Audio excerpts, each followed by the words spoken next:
পাবলৈ ললে এটাই নাম। কোনোৱে বিচাৰি ফুৰিবলৈ ধৰিলে এই নামটোৰেই আছে নেকি বেলেগ গান। অসমৰ চৌপাশে গমগমনি উঠিবলৈ লোৱা এই নামটোৱে এইবাৰ সকলোৰে এই অপৰিসীম প্ৰেৰণা পাই সকলোলৈকে আগবঢ়াই দিলে তেওঁৰ দ্বিতীয়টো এলবামৰ আকৌ আফুটি গান। এইবাৰ এই সুৰীয়া যাদুৱে মানুহৰ মনত আৰু বুকুত সানি দিলে এক অনামী মায়াজাল।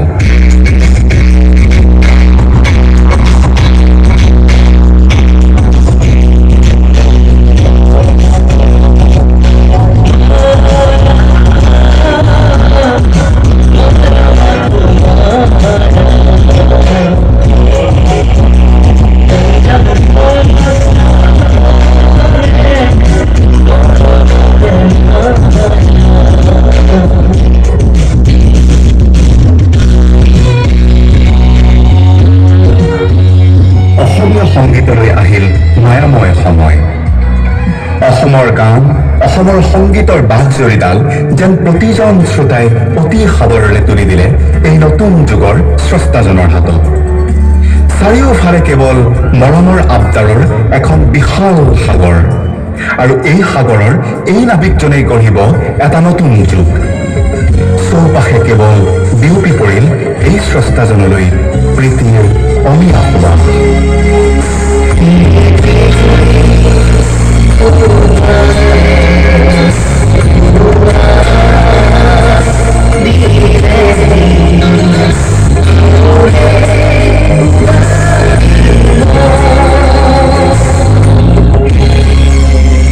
এটাৰ পিছত সিটো গান, এটাৰ পাছত আনটো এলবাম, আৰু আনটো এলবামৰ পাছত আকৌ আনটো এলবাম, কেৱল যেন এজন স্ৰষ্টাৰেই শুনিবলৈ ৰৈ থকা হ'ল সমগ্ৰ অসমখন।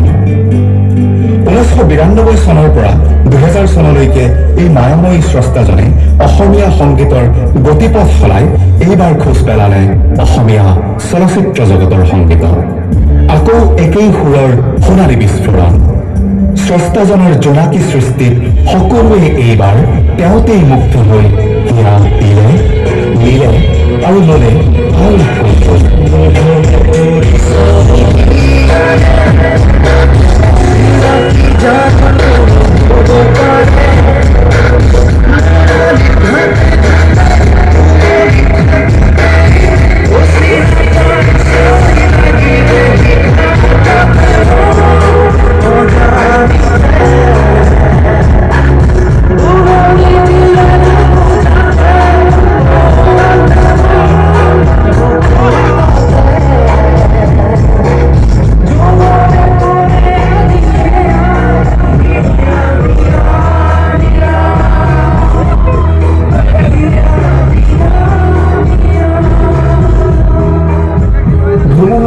নাচি ভাল পোৱা সুৰৰ লহৰেৰে নতুন যুগৰ সূচনা কৰা এই স্ৰষ্টাজন সময়ৰ সোঁততেই হৈ পৰিল প্ৰতিজন অসমীয়াৰ অভিমান।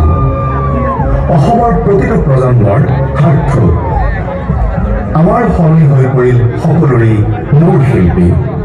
সেয়ে হয়তো তেওঁৰ মায়াময়ী নিৰবিচ্ছিন্ন সৃষ্টিৰ আলিবাটত মন্ত্ৰমুগ্ধ হৈ উৰি ফুৰিব পৰা হ'ল অসমৰ প্ৰতিটো ৰাতিৰ অসমীয়া জোনাক।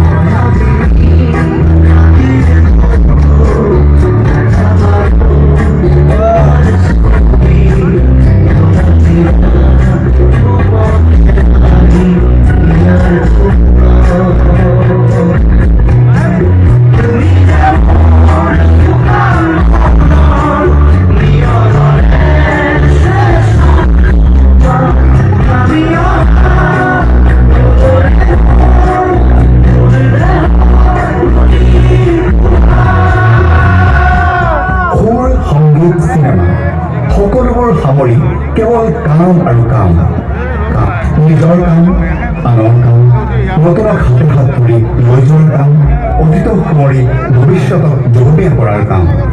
মুঠতে কামৰ বাবে হাৰ নমনা অপ্ৰতিদ্বন্দ্বী যোদ্ধা হৈ কামকেই গুৰু মানি আগুৱাই যোৱাৰ এই স্ৰষ্টাগৰাকী কেতিয়াবা নিজেই নজনাকৈ হৈ পৰে বিতৰ্ক। দুখ শিলৰো থাকে, কিন্তু পাহাৰ হৈ হাঁহি পেলাব পৰাকৈ সাহস হৈ থকা এই স্ৰষ্টাগৰাকীয়ে সেয়ে চাগে কেতিয়াবা ৰ'দ হ'ব খোজে, ৰ'দত খোজ কাঢ়িব খোজে। ৰ'দ বিচাৰি ওলাই যাব খোজে মানুহৰ শিৰাই শিৰাই উজলি থকা বেলিটোৰ কাষলৈ।